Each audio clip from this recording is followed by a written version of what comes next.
Livro de 2 Samuel, capítulos 17 e 18.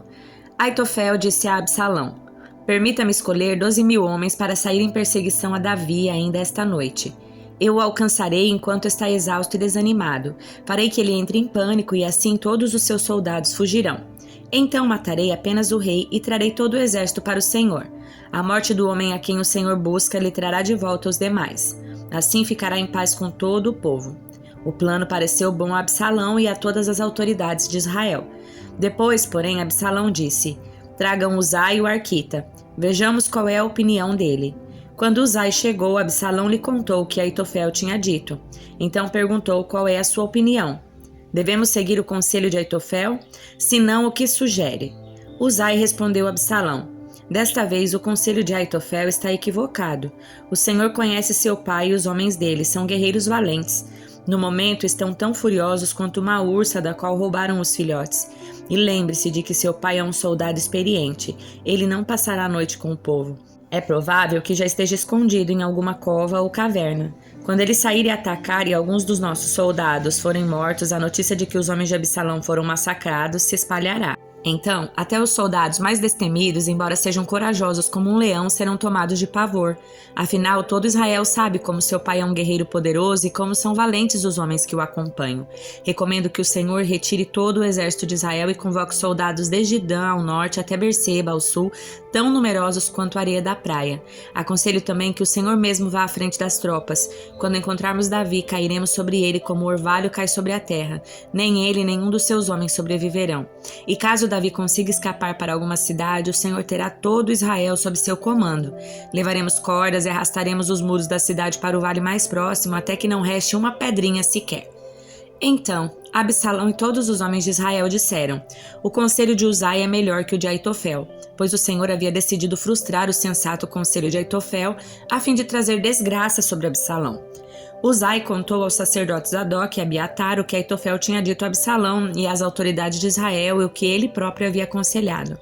Rápido, disse ele aos sacerdotes, encontrem Davi e insistam para que ele não passe essa noite nos pontos de travessia do Jordão, mas que atravesse o rio e vá para o deserto. Do contrário, ele e todos os que o acompanham morrerão. Jonatas e Ahimaás haviam ficado em Enrogel para não serem vistos entrando e saindo da cidade. Tinham pedido que uma serva lhes trouxesse a mensagem que deviam transmitir ao rei Davi. Contudo, um rapaz os viu em Enrogel e avisou Absalão. Por isso fugiram depressa para Baurim, onde um homem os escondeu dentro de um poço em seu quintal. A esposa desse homem estendeu um grande pedaço de pano sobre o poço e em cima espalhou grãos de cereal para secar ao sol, para que ninguém suspeitasse que estivessem ali. Os homens de Absalão chegaram e perguntaram à mulher: Você viu Ahimaás e Jonatas? A mulher respondeu: Estiveram aqui, mas atravessaram o riacho. Os homens de Absalão os procuraram sem sucesso e voltaram para Jerusalém.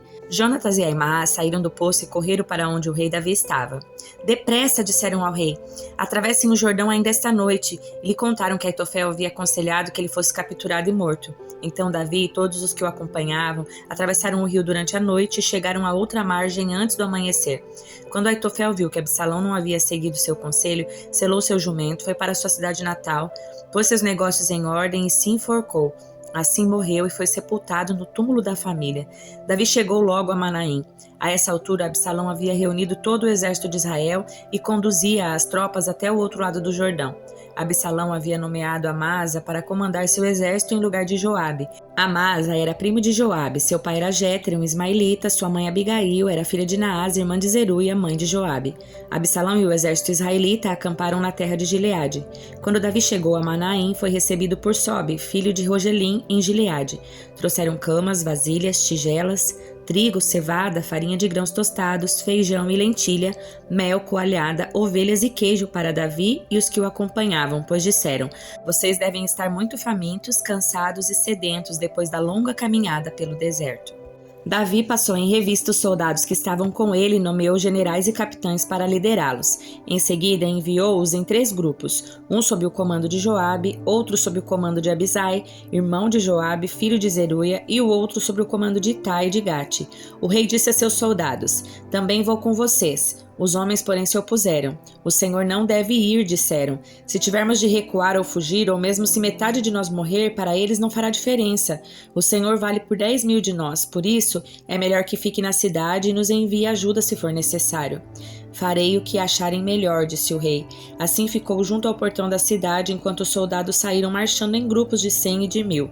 O rei deu a seguinte ordem a Joabe, Abissai e Itai: por minha causa, tratem o jovem Absalão com bondade. Todas as tropas ouviram o rei dar esta ordem a seus comandantes. Então saíram para o campo e a batalha começou no bosque de Efraim. Os soldados israelitas foram derrotados pelos homens de Davi. Houve grande matança naquele dia e 20.000 homens perderam a vida. A batalha se espalhou por toda a região e morreram mais homens no bosque do que os que foram mortos pela espada. Durante a batalha, Absalão deparou com alguns homens de Davi. Tentou fugir montado numa mula, mas ao passar debaixo dos galhos espessos de uma grande árvore, ficou enroscado neles pela cabeça. A mula continuou a correr e o deixou ali pendurado na árvore. Um dos soldados de Davi presenciou a cena e disse a Joabe: vi Absalão pendurado numa árvore. Você o viu? Perguntou Joabe. E por que não o matou ali mesmo? Eu teria recompensado com 10 peças de prata e um cinturão de guerreiro. Mas o soldado respondeu a Joabe: eu não mataria o filho do rei nem por 1000 peças de prata. Todos nós ouvimos o rei dizer ao Senhor, a Abissai e a Itai: por minha causa, poupem o jovem Absalão. E se eu tivesse traído o rei e matado seu filho, certamente ele ficaria sabendo e o Senhor seria o primeiro a ficar contra mim. Não vou perder mais tempo discutindo com você, disse Joabe. Então pegou 3 dardos e atravessou com eles o peito de Absalão quando ele ainda estava vivo, pendurado na árvore. Em seguida, 10 jovens escudeiros de Joabe cercaram Absalão e o mataram. Então Joabe tocou a trombeta, seus homens pararam de perseguir o exército de Israel. Atiraram o corpo de Absalão numa cova profunda no bosque e sob ela colocaram um monte de pedras. Todos os israelitas fugiram para suas casas. Quando ainda estava vivo, Absalão havia construído para si um monumento no Vale do Rei, pois disse: não tenho filho para dar continuidade a meu nome. Chamou-o de monumento de Absalão, como é conhecido até hoje. Então Aimás, filho de Zadok, disse: deixe-me ir correndo dar ao rei a boa notícia de que o Senhor o livrou dos seus inimigos. Não, disse Joabe, não seria uma boa notícia para o rei saber que o filho dele morreu. Você pode servir de mensageiro em outra ocasião, mas não hoje. Então Joabe disse a um etíope: vai e conte ao rei o que viu. O homem se curvou diante de Joabe e partiu correndo. Contudo, Aimás, filho de Zadok, insistiu com Joabe: não importa o que aconteça, deixe-me ir também. Por que você quer ir, meu filho? Disse Joabe. Não haverá recompensa alguma pela notícia. Eu sei, mas deixe-me ir mesmo assim, implorou. Por fim, Joabe disse: está bem, pode ir. Então Aimás pegou o caminho mais fácil pela planície e correu até Maanaim, à frente do etíope. Enquanto Davi estava entre os portões interno e externo da cidade, o guarda subiu até o terraço sobre a porta, junto ao muro, e ao olhar dali viu um homem correndo na direção deles. Gritou para avisar Davi e o rei respondeu: se está sozinho, traz boas notícias. Quando o mensageiro se aproximou, o guarda viu outro homem correndo na direção deles e avisou: outro homem se aproxima. E disse o rei: também traz boas notícias. O primeiro homem corre como Aimás, filho de Zadok, disse o guarda. Ele é um homem bom e traz boas notícias, respondeu o rei. Então Aimás gritou para o rei: tudo está bem. Curvou-se diante do rei com o rosto no chão e disse: louvado seja o Senhor seu Deus, que entregou os rebeldes que ousaram se levantar contra o meu senhor, o rei. E quanto a Absalão? Perguntou o rei. Ele está bem? Aimás respondeu: quando Joabe me enviou havia grande confusão, mas não sei o que aconteceu. Espere aqui, disse o rei, e Aimás ficou esperando ao lado.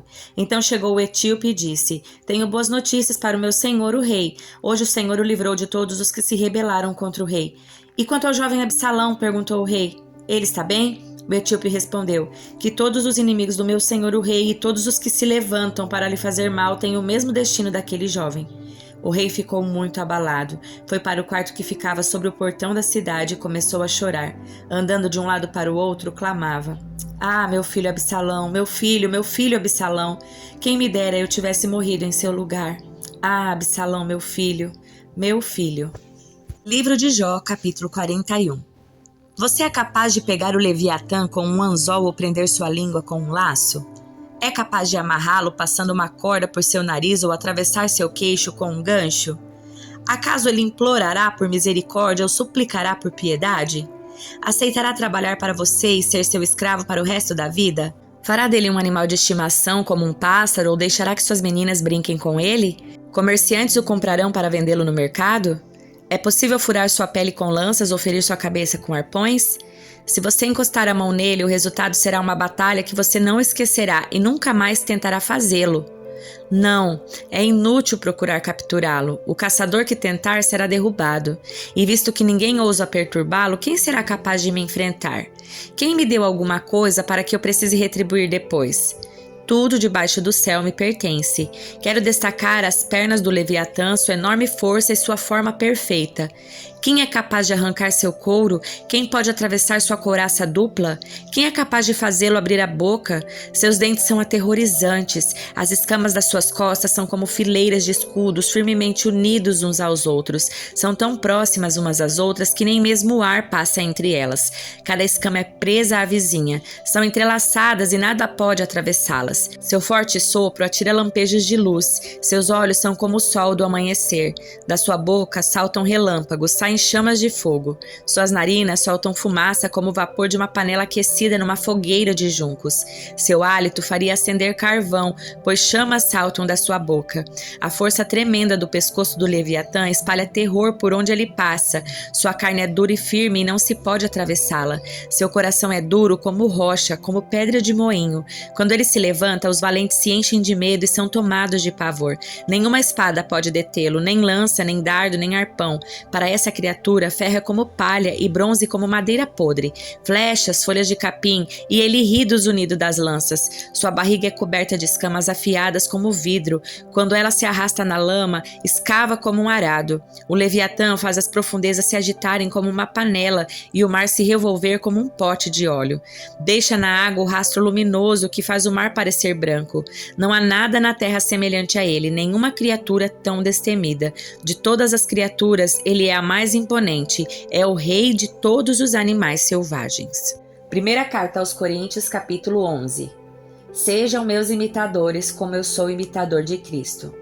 Eu os elogio porque vocês sempre têm se lembrado de mim e têm seguido os ensinamentos que lhes transmiti. Mas quero que saibam de uma coisa: o cabeça de todo homem é Cristo, o cabeça da mulher é o homem, e o cabeça de Cristo é Deus. O homem desonra sua cabeça se a cobre para orar ou profetizar, mas a mulher desonra sua cabeça se ora ou profetiza sem cobri-la, pois é como se tivesse raspado a cabeça. Se ela se recusa a cobrir a cabeça, deve também cortar todo o cabelo, mas uma vez que é vergonhoso a mulher cortar o cabelo ou raspar a cabeça, deve cobri-la. O homem não deve cobrir a cabeça, pois ele foi criado à imagem de Deus e reflete a glória de Deus. A mulher, porém, reflete a glória do homem, pois o homem não veio da mulher, mas a mulher veio do homem. E o homem não foi criado para a mulher, mas a mulher foi criada para o homem. Por esse motivo, e também por causa dos anjos, a mulher deve cobrir a cabeça para mostrar que está debaixo dessa autoridade. Entre o povo do Senhor, porém, as mulheres não são independentes dos homens, e os homens não são independentes das mulheres, pois embora a mulher tenha vindo do homem, o homem nasce da mulher e tudo vem de Deus. Julguem por si mesmos. É correto uma mulher orar a Deus em público sem cobrir a cabeça? A natureza não deixa claro que é vergonhoso o homem ter cabelo comprido? E as mulheres não se orgulham do seu cabelo comprido? Pois ele lhes foi dado como um manto. Mas se alguém quiser discutir a esse respeito, digo simplesmente que não temos outro costume, e as outras igrejas de Deus pensam da mesma forma. Nas instruções a seguir, porém, não posso elogiá-los, pois quando vocês se reúnem, fazem mais mal que bem. Primeiro, ouço que há divisões quando vocês se reúnem como igreja, e até certo ponto eu o creio. Suponho que seja necessário haver divisões entre vocês para que se reconheçam os que são aprovados.